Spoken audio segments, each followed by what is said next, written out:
program. My name is Karim. Thank you so much for joining us. Today we have the main man at the Royal Ontario Museum in regards to social media. He is the social media coordinator at the ROM, Mr. Ryan Dodge. Go ahead. Oh, I was just saying, how you doing, Karim? I'm doing well. Yeah. Well, thank you for coming. Yeah. Thank you so much. You had a good long weekend. Yeah, lots of visiting family and barbecues and nice. as you do for Victoria Day weekend. So yeah, it was a good one. Perfect. For those who are watching, we're actually recording this on the first day back to work on the Tuesday after a beautiful Victoria Day long weekend. Beautiful weather, yeah. And we only hope that when this goes live in a week or so, that all the weekends since have been beautiful as well. But you've probably got one of the more interesting jobs, both at a museum, I would say, but really in terms of the whole digital and social landscape. You've got millions of stories to tell. You've got tons of content in there. But let's start from the beginning, because you don't necessarily have a background in PR or a background in communications. You've got a background in museum. So why don't you tell me, how did you get started, let's say, how did you get started in social, and you're really back from that, how did you get started working at the museum? Well, I mean, I've always been interested in history, love history, and I found that growing up, history class was always really boring, but I found that the stories were really interesting, and I always wanted to find out more from what my teachers could tell me. Yeah. And I always thought that finding out more, doing that research was really interesting. And I grew to have a passion for history, and I wanted to ignite that passion in others. So I thought, nice. What better way than to do that than to work in a museum where you have these tangible links to the past, and that really incite people and show them the link to those stories. So. I did history at Dalhousie, and then I did a museum studies master's at Johns Hopkins. Okay. And that program is unique in the world because it's mostly online. And because it's online, it focuses on using technology to bring museums into the 21st century, to get those stories out to the masses, to find ways to make technology work for the museum. And while I was doing that master's, that was between 2009 and 2010, I was working in the library and archives, so I was working with the history of the museum and helping people do the research and doing stuff that I really loved, but I found that people didn't know we existed. And the library and archives at the ROM. Okay. So I started their Facebook page. And at the same time, we started our main Facebook page for the museum and our YouTube channel and all that stuff. And we really got into social. And there was sort of a cross-departmental group of people in the museum that got together, that met and talked about social, looked at what other institutions were doing, found things that we could leverage, make sure we had a presence on the platform, because at that time there was no overall direction for social at the museum. So we were just an interesting group of early adopters that were really sort of just making sure that when we got that direction that we were ready to go. So you're working in the archives, yep. And you said, well, nobody knows archives exist, let me start a Facebook page. Is that how it worked? You said, let me start a Facebook page, and you just went ahead and did it? Yeah, well, I asked my boss, and, okay. And he said, yeah, sure, let's do it. He was on Facebook at the time. Okay. He was one of these small, at the time, older demographic on Facebook. So I guess in a sense, he was an early adopter as well. And he said, yeah, let's go for it. So, I think they have around 1,000 followers or 1,000 likes on their Facebook page right now. And so, not huge, but, for a small academic library and archives, it's pretty good. There's an audience there. So you set that up because you said, I think I'm doing important work here or interesting work. I want people to find out about it. How did you transition from archives to now leading social at the ROM? Well, I mean, there was a public competition for my job, and lots of people applied. I don't know the exact numbers. I wasn't privy to that information, but I'm assuming that lots of people applied, and I think I ultimately won out because before I worked in the library and archives, I worked on the front of house in the museum. I worked with the membership people and visitor services, and then library and archives. So I had worked both in the operations side of the museum and also the collections and research side. So all the curatorial staff, all the security guard, like everyone, I already knew. Yeah. So being sort of the champion for social at the ROM, you know, the coach, the teacher, the chaperone, if you will. It's not a hard sell for me to go up to curators and say, hey, let's do this tweet chat. They already know me. I don't have to sell them on what I want them to do. Yeah. You know, the relationship's already there, so they just kind of say, okay, let's try it. So I think that was a big plus for myself. Nice. And then also the education through Johns Hopkins and just the teachers I had. One of my professors was head of digital engagement at the Smithsonian's American History Museum. Wow. So being able to learn from her and everything that they were trying was just an incredible experience. So being able to say, you know, look, I can do all these things for you, it's really easy, and most of it's free. And you just have to be open to a little bit of experimentation, and we might fail, but at least we'll learn some good, valuable lessons. So, yeah, that's I guess how, in a nutshell, how I came to be nice. in charge of social. Yeah. Now, is it as simple as that today in terms of somebody at a department says, oh, we want a Facebook page or a Twitter account or Instagram, and they go ahead and do it? What's the process like today with you sort of being the head curator of social? You know, can people basically set something up now, or is there a process? We don't have sort of an official, you know, document that you sign or you know, thing that you have to fill out if you want to start a new account. All that I ask people to do, when a lot of people come to me and say they want to start an account for this or this or this, and all that I ask is that people make sure that they have a plan to do the work, and to make sure that if they're going to have the account, that they're posting consistently, that they're taking charge of their analytics, the back end, that they're looking at what they're posting and if it's working or not, and that they're properly engaging with their community. If they're not getting back to people in a timely manner, if they're not talking to them, if they're not asking questions, if they're not having a conversation with people, then it's not worth their time or a while, really. And that's what I tell people first, and then we go into a conversation about what do you want to share, what, you know, that kind of thing. But normally I don't say no right off the bat. I like to hear people's thoughts and ideas. Why do you want to get on Twitter? Exactly. What's the program? What's the strategy? Exactly. And ultimately, if it doesn't further the vision and the mission of the museum, then it's not worth it. And we can use our existing channels to have whatever conversation they want to have. Interesting. So, So a couple of things there that you talked about. First, just to get that out of the way, what is the mission of the museum? Well, we just went through a new strategic planning process, so the mission has changed. It is, the Royal Ontario Museum is, or wants to be a resource that connects people to each other and to their world. That's very simple.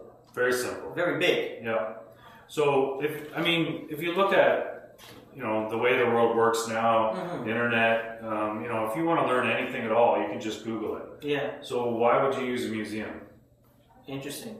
So we want to You tell me, why would I use a museum? Well, we want to be, because lots of people repeat history and repeat the mistakes of history. We're a historical resource. We have expertise in all various areas that people can use to make better choices to create new knowledge for the future. So we have scientists that work in the sciences, and we also have academics that work in sort of the cultural side. So we have we're a live version of Wikipedia. You could come to us and through our social media account ask us any question in the world, and for the most part, we'll have an answer to it.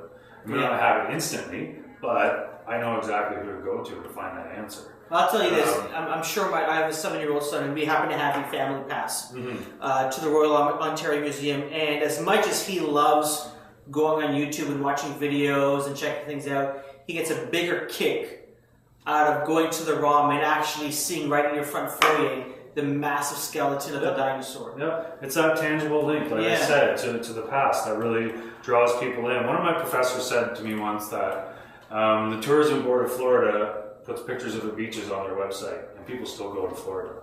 Yeah, you know, that digital presence, that connection, isn't the end all be all. People still want to be in the presence of those objects and those displays. So that's part. A lot of what I do is share that digitally, not as not to sell tickets, but just to show what an incredible resource the ROM is and what we can do for our community. So it's a great segue now to the next question I wanted to ask. So the mission being to connect people and to connect people with each other and to their world. And to their world. So with that being the mission, and you talked about metrics, when setting up new accounts, and I'm sure on current accounts, you guys are doing some reports and stuff. How do you measure success? Or how is success measured in the social space to, is it meeting or is it not meeting the objectives of the museum? Mm-hmm. That's a tough question, because I think it depends on a lot of different factors.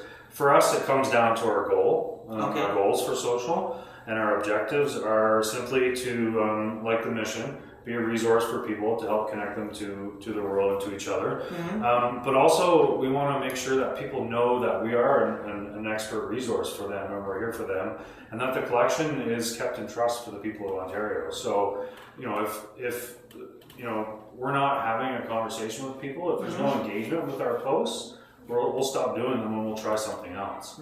So, on Facebook's, it's shares and comments. Shares and comments and engagement. This is how you're connecting people to each other. Exactly. And to their world. And likes to is probably third on that list, but really we're looking to inspire wonder in people. We're looking to spark conversation. Interesting. And we're looking to find something that people really want to engage with and want to share with their networks. Same on Twitter. We're looking for mentions and retweets and actual people tweeting right at us and asking us questions. That's what we really value. We're not there to sell tickets. That's ultimately part of it. If you do a good job, people will come. People are going to come in. But really, we're in this connected world that we all live in. We're making sure that we're good social media citizens, that we're that we're present, that we're timely, and that we're sharing information with people. Nice. So a couple of things I wanted to ask you. I guess you've got these various departments. These various wings of the museum, and from that I've noticed you've got various accounts. I know there's like a ROM Kids account, there's a ROM Toronto account, and I'm sure there's many others as well. Why don't you tell us a little bit about some of these accounts and what's the purpose of them and really what's happening with them and how can people engage with them? Mainly we're really in an experimentation mode right now. Okay. With the new strategic planning, we've developed these 8 centers of discovery, we're calling them. All right. And basically what they are access points to our curatorial expertise. So there's a Center for Canada, there's Center for Biodiversity, there's Center for Paleontology, there's and so on. They're all on the website there. But if the purpose of these centers is to be the access point to the curatorial expertise, it's not possible for me to share everything that we need to share from all of these 8 centers from the one ROM Toronto Twitter account or the Facebook page. So, we have so many conversations going on in the building that I thought it was a good idea to align all of these conversations with their centers. So the ROM Paleo Twitter account is the Paleo official Twitter account for the fossils and paleontology section. And then we have ROM Biodiversity, ROM Contemporary. It's a little long, but the shorter version was already taken. And ROM Ancient is our newest one for the Center for Ancient Cultures. And really, ROM Toronto is sort of the network spreader. It's got the biggest following, but like I said, I don't have enough time in the day to share everything from all the different accounts. So they do their work, and then I share what's what I need to, depending on if there's programs in the following weekend or if there's an exhibit upcoming or something like that. So ROM Toronto does a little bit of its own sort of content to try to be funny when we can. But most of it is just helping those conversations get started and continue those conversations. Nice. You guys, a number of things that you guys have on the go, and one thing online that I really think is a really neat idea, and hopefully one day I can participate, is these Google Hangouts that you do. How did that get started? Who was the first department or center that really said, okay, let's test this out? Because I'm assuming you went to them and said, hey, let's test this thing out. Yeah. Talk to me about that. Yeah, I mean, well, part of my job is keeping up with trends and trying things out, experimenting, and see what we can leverage to further our mission. So we had a problem. In March, we were looking at launching our Center for Biodiversity. Okay. And we wanted to do some video content, but we didn't have the time or the money to produce, videos for the website. So I was watching one of my professors who's head of digital learning at MoMA in New York, and she had partnered with Google, and they had done an art hang, they called it, and basically it was just a hangout on air, and it was massive. It crashed MoMA's website, and it was back in February. And anyway, the response was really good, and all it was a conversation between my professor and people who were in the hangout. I thought it was a great way to reach out to the community, and after you're done, the video is saved to your YouTube channel, and you can embed it on your website. Yeah. So, and it's free, so why not? So I brought this to my bosses. They said, sure, let's try them. It just so happened that ROM Biodiversity has sort of 9 disciplines within it. Okay. So entomology, herpetology, all the different studies of the natural world, basically. And it just happened that there were 9 Tuesdays and Thursdays in April. And this was going to be our launch month. So we decided to hold a hangout from 12 to 12:30 every Tuesday and Thursday throughout the month of April. So we started with mammals, and we went to mycology, which is the study of mushrooms. Nice. To that ornithology. That was a great one. And it was just, there was no script. It was totally live. Were you interviewing the department heads? So the managing director of the center interviewed his curatorial staff. So it was a great conversation back and forth, because he was intimate with their research and what they were doing on their day-to-day. I was sort of behind the scenes, making sure everything was working. Yeah. And then we had questions come in through Twitter. Our hashtag was ROMHang. And so I would sort of just snap my fingers quietly in the background, and Dave would pick up his phone and answer the questions. And you can watch them. They're all saved on our website. We embedded them on our website while they're happening. And they're all on our YouTube on a Google Hangouts playlist now. Did you connect with Google to say, hey, can you help us set this up? Or you said, let me just test how Hangouts work. Let's just see how it goes. Yeah. Nice. For the first couple, we didn't do anything but flip the camera and the mic on. And then halfway through, we got a little more ambitious. Yeah. We went back to a couple collections rooms, and we had a laptop, and a simple laptop and webcam setup, and we put it on a little cart with wheels. And we wheeled it through collections areas and stopped at different opened some drawers. And we did some screen sharing and things like that. But we didn't really, we sort of just scratched the surface. Sure. We're looking at trying out sort of a true hangout with colleagues at other institutions or other museums, not only in Canada but around the world. We have an exhibit coming up this summer about Mesopotamia. And the curator has colleagues at the University of Chicago and the British Museum and some other places. So we're trying to work out time zones and things like that. A good time to get everyone together. But that'd be neat. And then something I'm really, really excited about, we're going to try this Friday at Friday Night Live. We're having a hangout there's a bunch of curators in Borneo right now doing field work. So we're going to try to hang out with them live on Friday Night Live. So if you come to Friday Night Live, it's going to be from 8 to 9 p.m. on the second level in the Earth Ranger studio. Perfect. You can ask some questions. They'll be in Borneo.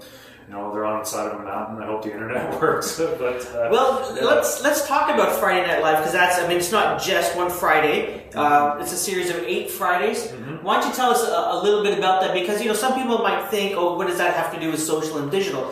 But I think it has a lot to do with it, because I think what happens in the real world, we try to tell that story through digital and social to really, you know, tell people who can't experience something live about what is going on in a place that they're not at. That's just it. That's what we try to do with Friday Night Live. Friday Night Live started out as an experiment. Our director and CEO, Janet Karim, was very keen to sort of engage a demographic that kind of is non-existent at the ROM, which is, you know, the 24 to 35 heavy social media users, you know, professionals, and really we were looking for something to bring them into the museum and show them that, hey, this is a pretty cool place, and you know, there is something for you, you know, that you can do here. So we started out, we ran it for 10 weeks in the spring of 2012, a year ago, and it was really successful. People came, and at that point we didn't have anyone in charge of social media, but the people that came took charge and really, you know, started tweeting. We had set a hashtag. Our hashtag FNLROM is really popular, but other than that, we didn't have anyone actively tweeting from the ROM. So really, it was just the crowd taking charge and sharing their experience, which was amazing. And it was popular enough that we did it again in the fall of 2012, and then now we're doing the third season right now. Started May 3rd and it'll run to June 21st. And so far, we've trended in Canada our hashtag twice over the first 3 weeks.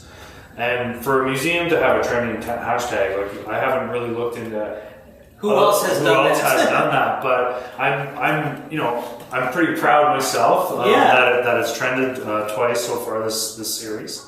And again, it's the crowd taking charge. You know, I do a little bit of getting back to people and you know, pushing them to areas of the museum that aren't busy, or letting them know what performances are going on where. But really, it's just people having fun in the museum, Instagramming their food that they get, you know, sharing their experience, cheeky comment about an object or something. Nice. You know, it's lots of fun, and as it should be, you know. Now you say something interesting, you know, cheeky comments about certain things, and you know, so this is, you know, it's sort of like transforming the museum into a nightclub almost. And it's a really interesting experiment, a really interesting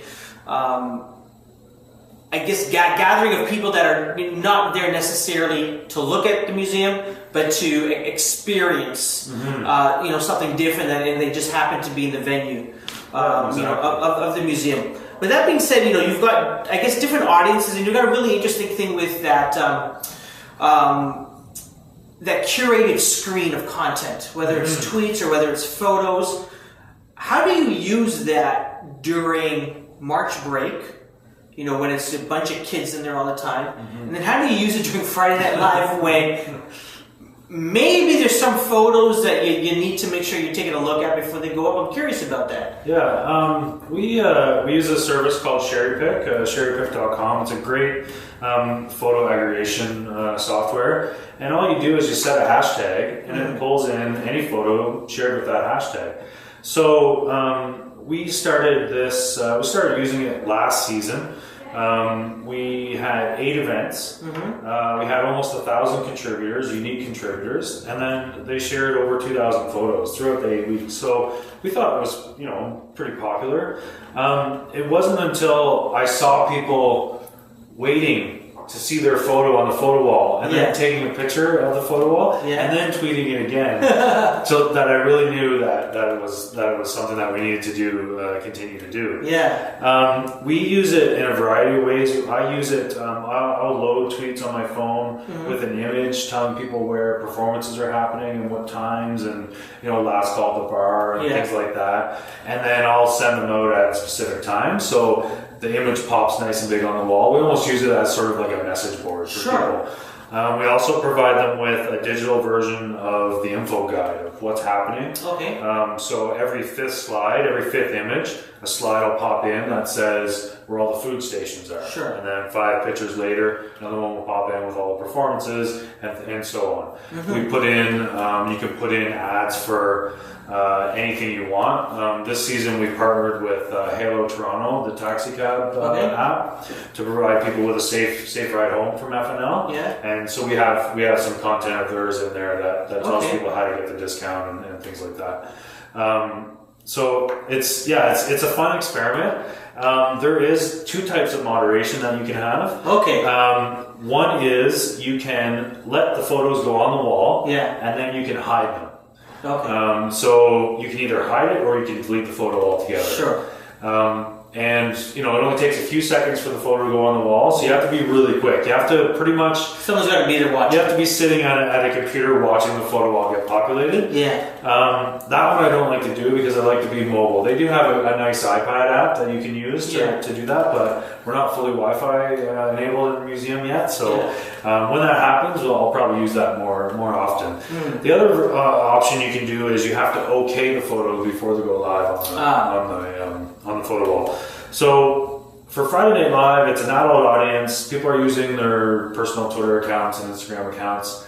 I kind of just leave it up to the crowd. I trust the crowd, and so far they haven't let me down. Interesting. And in the end, it's really an experiment. Yeah. And if there is something inappropriate, I can just get rid of it pretty quickly. Get rid of it. It's an adult crowd anyways, so... Yeah. Interesting. But when we run it during March break, where there's kids in the building... I have the moderation on where I have to okay everything. Okay. And for March break, I'm usually at my desk. I'm only on the floor a little bit during the day, gathering content when I need it. So I'm usually at my desk, and I usually have it running in the background, and it's just a matter of flipping over the page and just looking at them briefly, and then just clicking them on the wall. It's been a great tool for us. There's a non-profit price for it. It's a monthly subscription. You can run as many events per month. That is so cool. It's fantastic. It really adds. We had traditional Twitter walls in the past, and we just found that they were kind of background noise. And this really shows, it really demonstrates how invested we are in social, and how much we want to engage with our community, and how much we value their feedback. There's been lots of photos that have been posted on that wall that we've said, oh, that needs to change for next week, or that's a good idea, let's try that, or something like that. So it's been a fantastic experiment, and I'm really happy with it so far. That's fantastic. And when you had recently, you had the huge dinosaur exhibit down in the basement floor, and there was some really interesting iPad apps that parents were using. My wife used it. It was kind of cool. Some 3D stuff that was going on. Any other? And I like that sort of stuff. I like it when I see an old established sort of institution really embrace digital and social and try to do different things.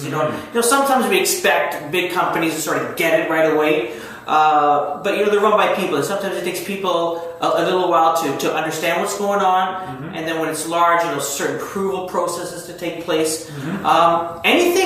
Any other very interesting things that are going on with digital or mobile at the museum, either things that you've done before or things that are going on now or are upcoming? Well, I can't say too much, but with our new exhibit, Mesopotamia, there are some sort of digital initiatives that are going to be down in the exhibit. The exhibit is a show that it's a traveling show from the British Museum. So a lot of the objects are extraordinary objects if you're interested in that area of history. Sure. If you're not, it might be a little uninteresting. Sure. Tablets, lots of tablets, lots of play figurines, things like that all have an amazing story, but how do you bring that story out to people, and especially a digital savvy audience like the GTA, people in GTA. So there's a few sort of digital interactive screens that will help bring the stories out, how to read the cuneiform tablets, how to decipher the message that's on there. A lot like hieroglyphs, how there's a story, a linear story going across. Same sort of thing with these tablets, but you wouldn't really know it by just looking at it. Yeah. And instead of writing a huge, there's only so much room on the wall. Yeah. So instead of doing that, we decided to make sort of these images pop off the wall for a second, tell you about it, and then move on to the next one. I look forward to that. Yeah, so it's really cool. Like I said, I don't want to give too much away, but other than that, in terms of mobile, we're always looking at sort of new ways to bring stories out of our objects. If you've been to the ROM lately, you'll notice that there's not a lot of information on a lot of the objects. It's just sort of the traditional text that you get with a museum object. So a lot of people have told us that they want more stories. So a thing that I've been doing that I started last August is a Wikipedia e-volunteering program. So I have people that are all over the world that are volunteering for us and are populating Wikipedia articles with ROM resources. They're also, when they ask me, asking for images of different objects and things like that, and they're working on articles for those objects. So you can go and you can visually search Google now with Google Goggles, and normally, if it matches up, the Wikipedia article for that object will pop up, all with ROM references, and people can get more information that eventually lead back to the ROM's website, or a paper or a project that has been worked on by one of our curators. So, eventually it comes back to us, but we're using sort of the power of the crowd, the power of Wikipedia, 5 billion page hits per month. It just makes sense, and again, it's all free. So, it's a workaround because we don't have the tools we need to get more information about our objects out to people. We don't have an online collections management system yet. We're working on it, but really we needed a way that we could offer up those stories without breaking the bank and putting a strain on our already strained curators. So. Yeah, excellent. We could sit here and talk for hours probably. about it because. It's not that, you talk in the beginning about history and everything, but really when you come there, I never see the ROM as a history class. I just see it as learning about cool stuff. Whether it's about bats or whether it was about the dinosaurs, or really can go anywhere in the museum in any way and sort of just discover something just new and interesting. And in my word, cool. Yeah. Right? It's people, when I was working in the front of house, people would always come in and they would ask me, where do I start and how long is it going to take me? Yeah. And, in my head, I'm like, it's such a cool place. There's so many things that you can look at, Absolutely. you can read. That shouldn't be your first question. No. How long is it going to take me? Should be, where should I go? What do I want to see today? Because really it's an encyclopedic museum. Every day's different. Everything. So I'm glad that you said that you had a membership. That's fantastic, because you can do it in small chunks and always know that you can come back and see another exhibit. Absolutely. And that way, and if I could say anything to anyone who's watching, probably the best investment you can make for your entertainment dollar, I think it's the ROM. I appreciate that. It's tough with all the different things that you can do with Lots your family. of options, there's tons of options, but I call it sneaky learning a little bit. We offer so much for families, and you're actually gonna get something out of it. Even if you're not a family, get the family pass. Because you bring guests with you. You can, and everything's awesome. It's really, really cool. We actually have a ROM Social membership now, where it's the same price as the family pass. But you don't have to name the other card holder. You can bring a guest anytime. So it's geared towards the Friday Night Live crowd, where you may want to bring a friend, but that friend may not be available every week or whenever you want to come. So it gives you the option to bring different people. So I guess the moral of the story is that yes, we are a 99-year-old institution. We've been around the block. But we are trying new things. We are experimenting with a lot of different ways to engage our community and to really reach out to people and have them reach back to us. So perfect. It's been fantastic the last 10.5 months doing this job in social and experimenting, and I look forward to seeing where we go from here. Awesome. So if people want to connect with your museum, rom.on.ca. I guess Google anything Royal Ontario Museum and you'll come up with tons of stuff. Yep. If people want to connect with the museum I guess they can go to the website and you got all your Facebook, your Twitter. Yep, on the bottom. There's also a social media page that lists more of, we're on a number of different platforms. I'll make sure to put a link. Yeah, but our main is at ROM Toronto, is our main Twitter feed. And then, just facebook.com/Royal Ontario Museum. And then Google Plus for the Google Hangouts. And we're working on Instagram right now, too. Awesome, so, perfect. And if people wanted to connect with you, to chat with you, how can they do so? I'm on Twitter, WR Dodger. And then my personal email at the ROM is ryand@rom.on.ca. Awesome. Thanks so much. I really appreciate you joining us today. That's it for today. Hope you got a lot out of it. Really fun place to go. Make sure you go. It's just a great place. Again, my name is Karim Kanji. Thank you so much for joining us. You can follow me on Twitter @Karim Kanji and go check out our corporate website at thirdocean.com. Thank you. Bye-bye.